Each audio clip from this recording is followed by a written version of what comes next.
आप सभी विद्यार्थियों का एक बार पुनः स्वागत है Subhash study centre YouTube channel पर। और आज का यह वीडियो क्लास 9th के छात्रों के लिए काफ़ी ज़्यादा महत्वपूर्ण है, क्योंकि इस वीडियो के द्वारा हम आपके साथ साझा करेंगे संत रविदास जी के द्वारा रचित शीर्षक पाठ प्रभु जी तुम चंदन हम पानी। और इस पाठ का हम आपको संदर्भ, प्रसंग, व्याख्या और काव्यगत सौंदर्य लिखने का बिल्कुल आसान तरीका बताएंगे, क्योंकि आपके कमेंट्स आ रहे थे कि सर संत रविदास जी का जो पाठ है प्रभु जी तुम चंदन हम पानी, इसका संदर्भ, व्याख्या और काव्यगत सौंदर्य बता दीजिए। तो हम सबसे पहले तो धन्यवाद देते हैं आप सभी को कि आप कमेंट्स करते हैं और हम उनका हर संभव उत्तर देने का प्रयास भी कर रहे हैं। तो ये जो पद्यांश है तो इसका आप संदर्भ कैसे लिखेंगे? सबसे पहले आपको क्या करना होता है, प्रथम के 2 या 3 शब्दों को और पद्यांश के अंतिम के 2 या 3 शब्दों को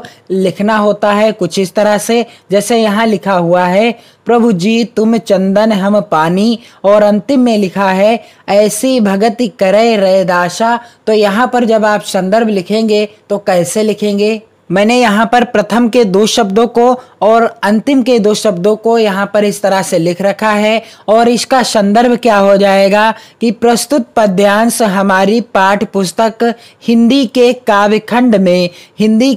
काव्यखंड में संकलित प्रभु जी तुम चंदन हम पानी, प्रभु जी तुम चंदन हम पानी शीर्षक पाठ से अवतरित है, जिसके रचयिता कौन हैं? संत रैदास जी हैं। जिसके रचयिता कौन हैं? संत रैदास जी हैं। संदर्भ लिखते समय आप कुछ बातों का भी ध्यान रखेंगे, जैसे कि यहाँ पर लिखा हुआ है प्रस्तुत पद्यांश हमारी पाठ्य पुस्तक, हिंदी आपको ब्लैक पेन से लिखना है, हिंदी आपको ब्लैक पेन से लिखना है, के काव्यखंड भी आपको ब्लैक पेन से लिखना है, में संकलित प्रभु जी तुम चंदन हम पानी पाठ अथवा शीर्षक का नाम भी आपको ब्लैक पेन से ही लिखना है संदर्भ के अंतर्गत। और जिसके रचयिता कौन है? संत रैदास जी हैं। और कवि अथवा रचयिता का नाम भी आपको ब्लैक पेन से ही लिखना है। तो यहाँ पर आप देख सकते हैं इस पद्यांश का प्रसंग आप कैसे लिखेंगे। प्रसंग में वही लिखा जाता है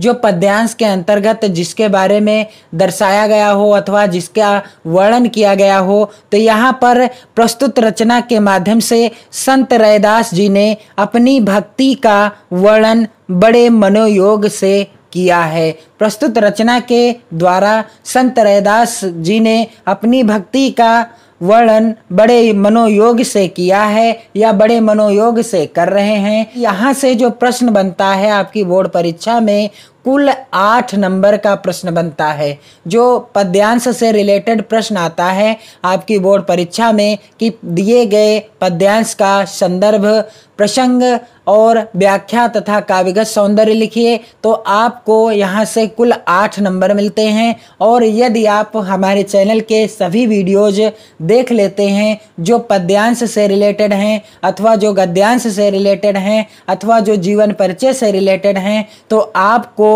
अच्छे नंबर लाने से कोई नहीं रोक सकता। आप चैनल के साथ जुड़े रहें। तो इस पद्यांश की आप व्याख्या कैसे लिखेंगे? तो क्या हो जाएगी व्याख्या कि संत रैदास कहते हैं कि हे प्रभु आप चंदन के समान हैं। आप किसके समान हैं? चंदन के समान हैं तथा हमारा रूप पानी है।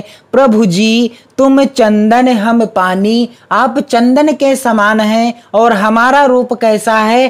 पानी है। जाकी अंग अंग वास समानी, जाकी अंग अंग वास समानी। क्या कहते हैं संत रविदास कि जब पानी में चंदन घिसा जाता है, जाकी अंग अंग वास समानी, तब क्या होता है कि वह पानी का अंग प्रत्यंग चंदन की सुवास से भरा जाता है। अर्थात मैं भक्त रैदास आपकी सुगंध से ही सुगंधित हूँ। अर्थात आप चंदन हैं और मैं क्या हूँ? पानी के समान हूँ, लेकिन मैं सिर्फ और सिर्फ आपकी ही देन से हूँ, आपकी सुगंध से ही सुगंधित हूँ, वरना मेरे में कुछ भी दम नहीं है, अर्थात मेरे में कुछ भी औकात नहीं है। यदि आप मुझे सुगंधित ना करें, यदि आप मेरे ऊपर कृपा दृष्टि ना बरसाएं, तो मेरा कोई भी महत्व नहीं है। आगे क्या कहते हैं संत रैदास जी,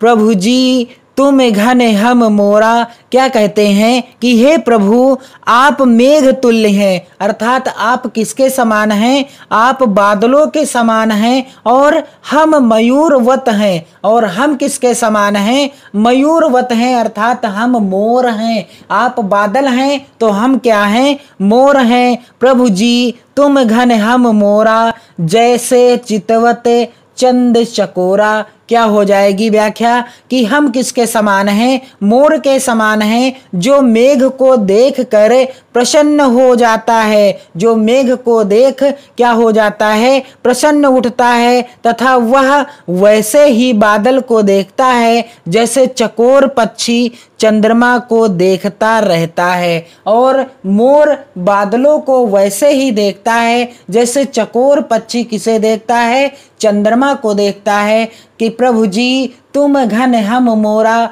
यानी आप बादल हो तो हम क्या हैं, हम मोर हैं, जैसे चितवत चंद चकोरा। और मोर बादलों को उस तरीके से देखता रहता है जिस तरीके से चकवा पक्षी चंद्रमा को देखता रहता है।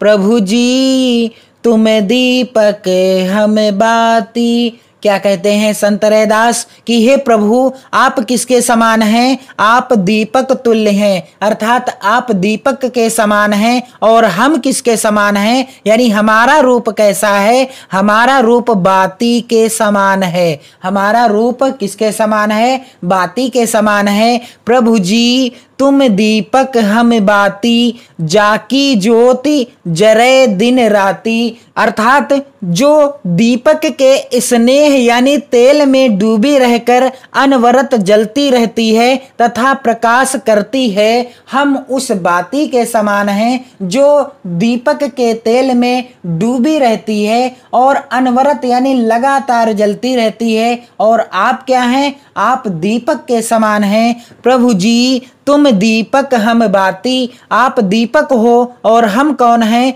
हम बाती हैं, जाकी ज्योति जरे दिन राती। प्रभु जी तुम मोती हमें धागा, जैसे सो नहीं मिलत सुहागा। तो इसकी व्याख्या क्या हो जाएगी कि संत रैदास जी कहते हैं कि हे ईश्वर आप मुक्ता के समान हैं। आप किसके समान हैं, आप मुक्ता के स्वरूप हैं या समान हैं, और हम धागे के समान हैं। हम किसके समान हैं, हम धागे के समान हैं। प्रभु जी तुम मोती हम धागा, आप क्या हैं, मुक्ता यानी मोती के समान हैं, और हम क्या हैं, धागे के समान हैं। और जैसे सो नहीं मिलत सुहागा, और जैसे सो नहीं मिलत सुहागा कि आपका और हमारा साथ वैसे ही सुंदर है जैसे स्वर्ण सुहागे के साथ मिलकर और अधिक सुंदर प्रतीत होता है। जैसे स्वर्ण जो होता है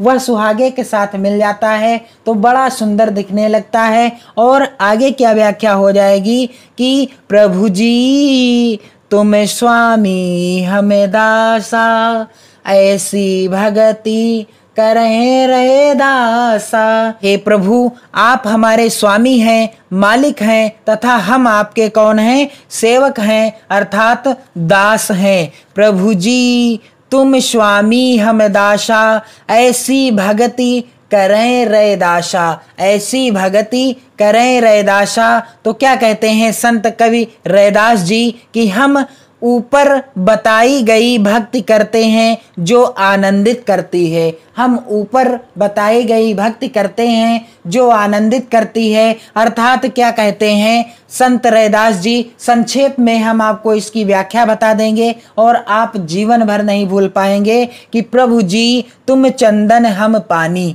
प्रभु जी तुम चंदन हम पानी। हे प्रभु आप चंदन हो, हम पानी के समान हैं, जाकी अंग अंग बास समानी, और जिसकी सुगंध से ही हम सुगंधित हो रहे हैं, अर्थात आपकी ही सुगंध से हम सुगंधित हो रहे हैं। प्रभु जी तुम घन हम मोरा, और आप बादल के समान हो तो हम किसके समान हैं? मोर हैं, जो जैसे चितवत चंद चकोरा, और जैसे कोई चकवा पक्षी चंद्रमा को तकता रहता है, ठीक उसी प्रकार से हम मोर हैं और हम बादलों को तकते रहते हैं। और मोर क्या करता है कि उसी चकवे पक्षी की तरह बादलों की ओर देखता रहता है। तो आप क्या हैं? बादल हैं, और हम क्या हैं? मोर हैं, जो हम आपकी तरफ देखते रहते हैं। और क्या कहते हैं संत रैदास जी कि प्रभु जी तुम दीपक हम बाती, हे प्रभु आप दीपक हो और हम क्या हैं?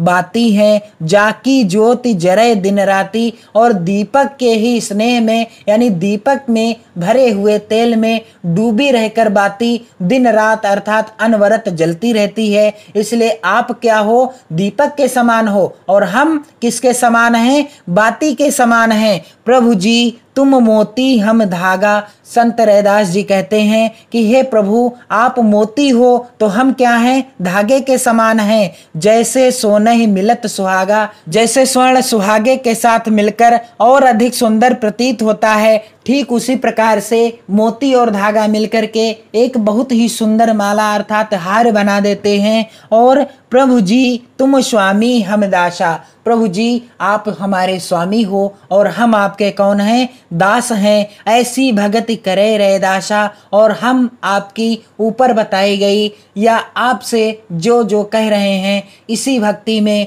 हमें परम आनंद मिलता है। हम आपके दास हैं और आप हमारे मालिक हैं। तो इसका काव्यगत सौंदर्य आप कैसे लिखेंगे? सबसे पहले आपको हेडिंग डालना है काव्यगत सौंदर्य इस तरीके से, और काव्यगत सौंदर्य क्या हो जाएगा कि प्रस्तुत रचना में संत रैदास ने अपनी भक्ति की एक निष्ठता का सजीव चित्रण किया है। प्रस्तुत रचना में संत रैदास जी ने अपनी भक्ति की एक निष्ठता का सजीव चित्रण किया है। तो इस तरीके से आप दिए गए पद्यांश का संदर्भ आसानी से लिख सकते हैं और प्रसंग लिख सकते हैं तथा व्याख्या एवं काव्यगत सौंदर्य लिख सकते हैं। और यहाँ से आपके जो बोर्ड परीक्षा में अर्थात आपकी जो परीक्षा में प्रश्न बनता है 8 नंबर का बनता है कि दिए गए पद्यांश का संदर्भ, व्याख्या और काव्यगत सौंदर्य लिखिए, और 8 नंबर आपके पक्के हो जाने होते हैं। तो आप चैनल के साथ जुड़े रहें और हम आपकी परीक्षा की बहुत ही अच्छी तैयारी करवाने का